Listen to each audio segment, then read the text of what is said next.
पर सूत्रों के हवाले से खबर है और इस तरह से काफ़ी सारी हमें शुगर इंडस्ट्री भी ये बता रही है कि आने वाले समय में यहाँ पर E85 और E100 यानी कि जो एथेनॉल ब्लेंडिंग है उसका जो कोशिश है यहाँ पर सरकार जल्दी ही इसकी टेस्टिंग यहाँ पर कर सकती है। E20 यानी कि 20% ब्लेंडिंग एथेनॉल की पेट्रोल के साथ एज ऑफ नाउ जारी है। वो मैंडेटरी है 1 अप्रैल से across pump stations across India वो यहाँ पर है। लेकिन जिस तरह से हमने देखा है कि क्रूड इंपोर्ट्स को लेकर चिंताएं हैं और भारतीय बाजारों में एथेनॉल की प्रोडक्शन में इन्वेस्टमेंट और ओवर कैपेसिटी बहुत बढ़ती हुई नजर आई है, तो ये चीज़ काफ़ी हद तक शुगर लॉबी और एथेनॉल के जो मिल्स हैं वो इसको यहाँ पर पुश करते हुए नजर आए भी हैं। लेकिन अब सोर्सेज के द्वारा ये खबर है कि शायद सरकार E85 और E100 यानी कि E20 से सीधा E85 और E100 की जो टेस्टिंग है वो यहाँ पर सरकार करती हुई नजर आ सकती है। और आने वाले समय में शायद अगले 2-3 हफ्ते में ये नोटिफिकेशन भी सरकार लेकर आएगी कि टेस्टिंग इसके बारे में की जा रही है, एक ड्राफ्ट पॉलिसी यहाँ पर बनाई जा रही है। तो वो एक इंपॉर्टेंट चीज़ यहाँ पर देखने के लिए होगी। साथ ही साथ जो टेस्टिंग और स्टैंडर्ड फ्रेमवर्क हैं वो भी लाने का उद्देश्य यहाँ पर सरकार की तरफ से बहुत जल्दी आ सकता है। नए नियम पूरे उद्योग के सामान यहाँ पर लेके आए जाएंगे, पारदर्शिता यहाँ पर लाने की बात की जा रही है और उच्च एथेनॉल ब्लेंड के जो रोल आउट्स हैं वो पहले के लिए उनके लिए हिसाब से उनकी दिशा और निर्देश यहाँ पर तय होंगे।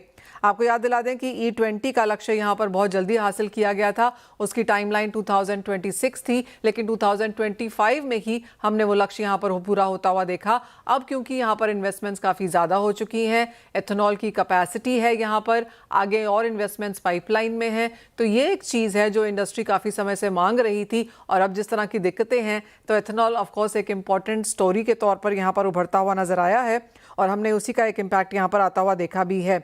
मौजूदा E20 पॉलिसीज में E85 और E100 शामिल नहीं है, तो ये एक नया चीज़ लेकर आना होगा सरकार को, एक नया नोटिफिकेशन इसी लिहाज से लेकर भी आना होगा।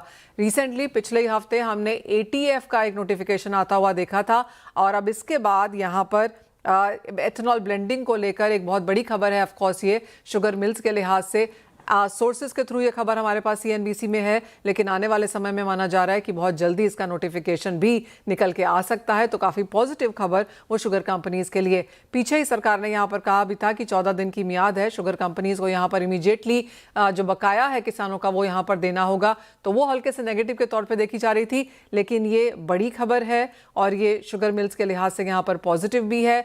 एज ऑफ नाउ आपको याद दिला दें कि ये खबर हमारे पास सोर्सेज के थ्रू है, लेकिन एक्सपेक्टेशन ये है कि आने वाले 1 से 2 हफ्ते में सरकार की तरफ से ये नोटिफिकेशन आ सकता है। काफ़ी अच्छी खासी यहाँ पर बातचीत भी जारी है और इसी के साथ साथ सरकार शायद फ्लेक्सी फ्यूल्स के ऊपर भी कुछ लेके आ सकती है, क्योंकि अगर आप एथेनॉल ब्लेंडिंग 85 और 100 पे लेके जा रहे हैं तो फ्लेक्सी फ्यूल्स यानी कि जो करंट कार्स हैं वो शायद E100 नहीं ले पाएंगी, तो फ्लेक्सी फ्यूल्स की बात भी यहाँ पर साथ साथ में आएगी। तो ये नोटिफिकेशन, टेस्टिंग और साथ में फ्लेक्सी फ्यूल का पॉलिसी चेंज, ये सारी की सारी चीज़ें एक साथ में शायद यहाँ पर आ सकती हैं और क्लियरली शुगर सेक्टर के लिए ये काफ़ी पॉजिटिव है।